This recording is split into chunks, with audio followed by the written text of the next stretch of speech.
Ladies and gentlemen, this is the Library of Parliament, and as you look around the room, you may notice that it's decorated a bit differently than what we've seen so far on the tour. There's a lot more use of woodwork here, a lot more color, and part of the reason for the difference in style is that the library is a much older part of the building. It goes all the way back to 1876, whereas the rest of what we've seen on the tour was finished in 1922. And the reason for the difference in age is the fire that I mentioned briefly outside.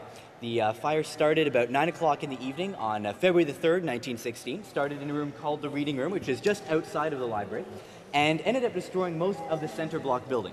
However, the library survived untouched thanks to a few different things. One is that the wind was blowing to the south, so in that direction at night, which blew the flames away from the library. As well, the library is quite separate. The small hallway that we just walked through to get here is the only thing that connects the two parts of the building.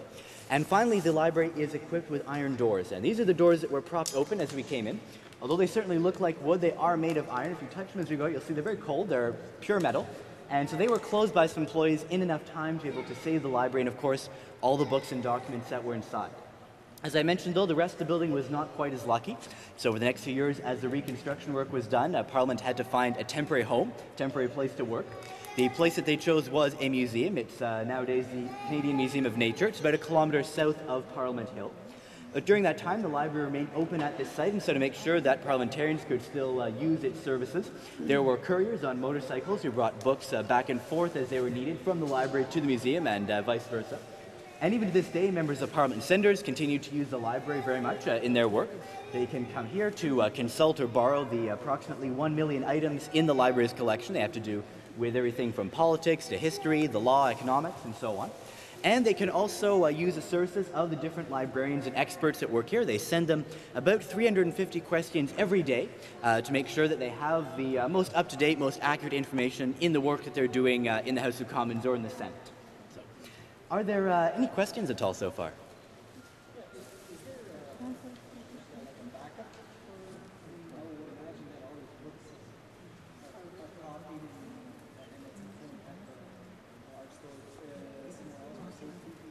Right. Well, so the most valuable, the most rare books in the library are actually stored in a special rare books room, which has increased security, increased climate control, and so on. And actually, there was a renovation done a few years ago, and one of the things that was done was the climate control was improved to help in the preservation of books, as well as a fire system. So it's now a fire system that is a dry powder that won't damage books. The oldest book was published in 1558, and it is a book written in French that describes a French explorer's expedition to Brazil. Any other questions? How did the fire start? That's a good question. The cause of the fire was never definitively found, but the two main theories are either that an enemy saboteur did this because it was during the First World War, or that someone threw a cigar into the garbage that was not quite put out. So they used to smoke inside? Yes, until 1992. Wow. So are all the books here related to politics, or do they have anything fun for them to They do. There is a small collection of fiction for the members of Parliament, but most of the collection has to do with the work that is done here. So, More like older books or recent?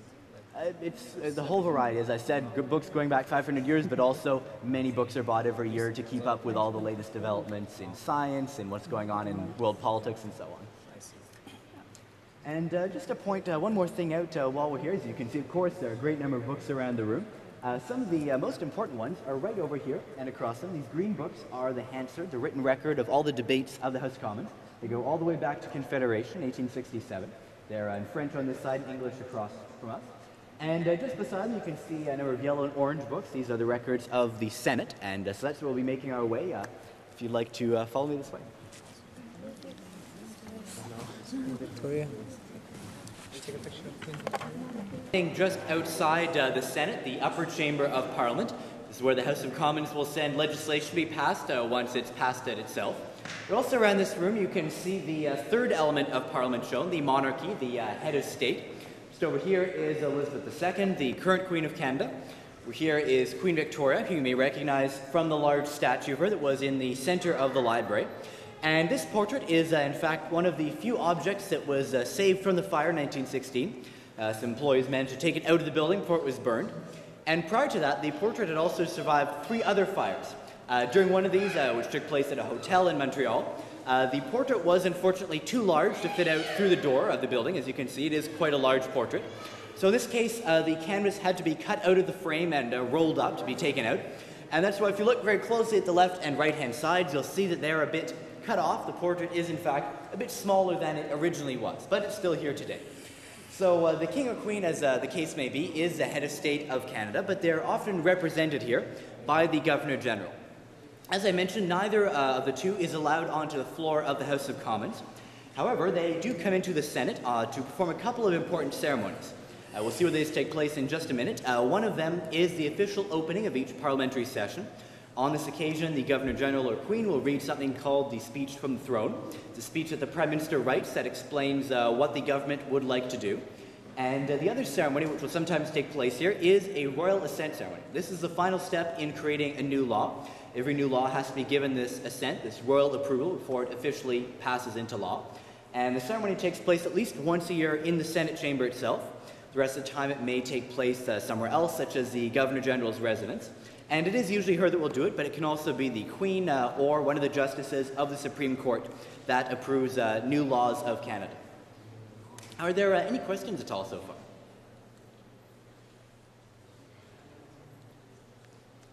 Well, just to tell you a bit about more about some of the decoration around this room. In the 4 corners of the room, the symbols that you can see there are the crests of the first 4 Canadian provinces. Most other provinces' crests are on the stained glass ceiling. And the other thing on the stained glass are a number of words. They're the names of former speakers of the Senate. And you just saw their portraits, in fact, in the hallway that we walked down to get to the room here. And just below the stained glass ceiling, you can see a number of faces and names that go all the way around the top of the walls. These are different important figures from Canadian history. So on this side you have political figures. You have Sir John A. Macdonald, Canada's first Prime Minister. You have Sir Georges-Étienne Cartier, a cabinet minister considered Macdonald's right-hand man. You also have Lord Durham and Lord Elgin, 2 governors-general. And going around these sides, you have a number of French explorers who visited Canada.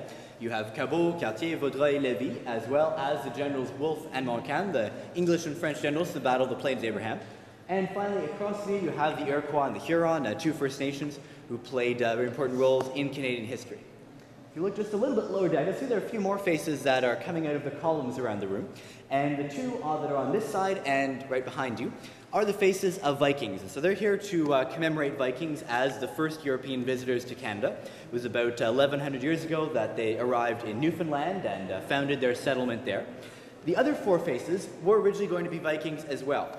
But look closely at the one here, and you notice that the gentleman is wearing glasses, which is not a trait usually associated with Vikings. And so the 4 faces here are, in fact, the faces of artists, the sculptors who did all the stonework in this room. And once they were done, they then left their own faces as a way of signing their work, which is, in fact, a very old tradition that goes back to the original Gothic cathedrals in Europe. Are there any questions at all before we make our way into the Senate chamber? There are 105 senators. They're appointed by the Governor-General. And I'll explain that in detail when we're inside, how the senators get appointed and so on. And just as we go inside, a couple of things you might want to take a look at. The first thing is that the first set of doors we'll go through has all the provincial and territorial crests on it. And this is one of the few places in the building where the crest of Nunavut was added in 1999. That territory was created. It's on the left-hand door, and you notice it very easily because it's at the bottom, and it is the one crest that is completely circular. And just inside the entrance room that's there, you'll see firstly 2 statues, small busts. They're of important senators. There is Corrine Wilson, the first female senator, as well as James Gladstone, the first Aboriginal senator. And just in front of that, you'll see a very strange sort of round bench that has 4 red leather cushions on it. This is traditionally a place where justices of the Supreme Court would wait for the Speech from the Throne ceremony to start. Perfect. If you'd like to follow me, we'll go in this way. I'll just ask everyone to take their hats and caps off, so that wouldn't disturb people working inside.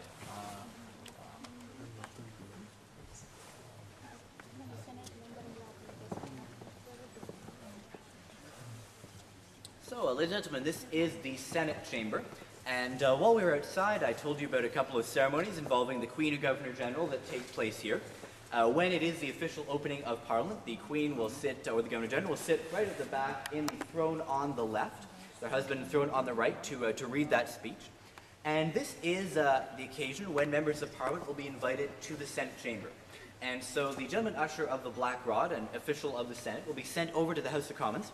He'll knock on the door in the place I pointed out to, and invite the members of Parliament to the Senate chamber. Traditionally, they'll walk down the hallway to the Senate quite slowly.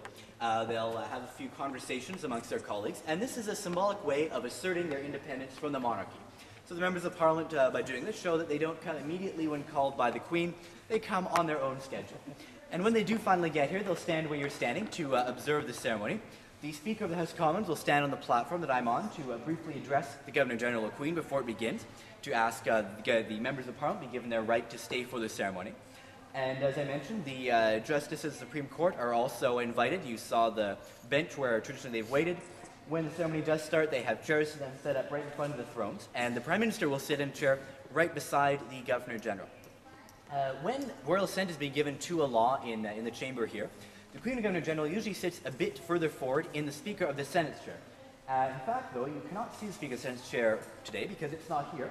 All the tables and desks that are usually in the middle of the room have been taken out. If I'm not mistaken, this is to prepare for a very important ceremony that will be taking place in the middle of September, which is the installation of the new Governor-General, David Johnson. So that will be taking place in the Senate chamber. But usually there's a smaller chair in front of the throne. It's the Speaker of the Senate, also where royal assent is given. There's a clerk's table as in the House, tables for reporters, and the gentleman usher of the Black Rod has his desk right in front of this platform. The rest of the time, this is where the 105 senators come to meet. And as I mentioned briefly outside, an important difference between the two chambers is that while the members of Parliament are elected, the senators are not. They are appointed by the Governor-General with the Prime Minister's advice. Different things will be taken into consideration in the choice of senators. They are generally successful, respected people in their fields. As well, there is a fixed number of Senate seats from each province or territory to give each region equal voice. And it's a number that hasn't changed at all since Confederation. As well, there's increasingly an effort to have a good voice for minority groups as well as for women in the Senate. It's part of the reason why there's currently a higher percentage of women in the Senate than in the House of Commons. So in the Senate, a lot of the same work is done as in the House. All laws must be debated and voted on here. The one difference is that senators cannot propose laws that have to do with money, with finances. Only the House can do that. The senators also have their own question period, and once again, the opposition sits on this side, the government across them. And you can see at either end the public galleries where members of the public are able to come observe the debates. Are there any questions at all so far? So basically a bill will become a law once it passes? The bill will become a law once it's gone through both houses. In each house there are three what are called readings. The first reading is just the introduction, then there is a debate and a vote, then it's studied by committee, and then there's another debate and a vote. Same thing will happen in the other chamber, and then it's given royal assent. So the senators all belong to a specific party, is that right? Most of them do. As in the House of Commons, senators are able to sit as independent members, and there are currently 4 independent senators. The rest are affiliated with parties. So the parties represented in the Senate are the Conservative Party, the Liberal Party, and the Progressive Conservative Party. And who appoints the senators again, sorry? It is done by the Governor-General, but it is the Prime Minister who will propose the names.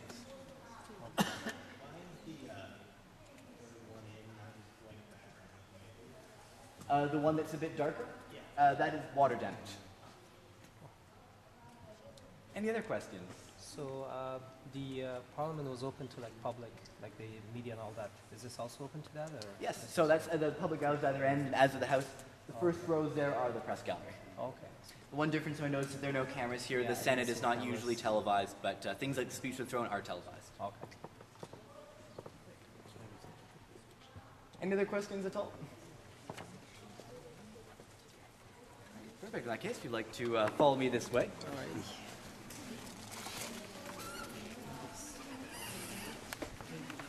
All right, excellent. So this is the end of the tour. So I hope you've enjoyed it. I hope I'm able to tell you a few interesting things about the Canadian Parliament buildings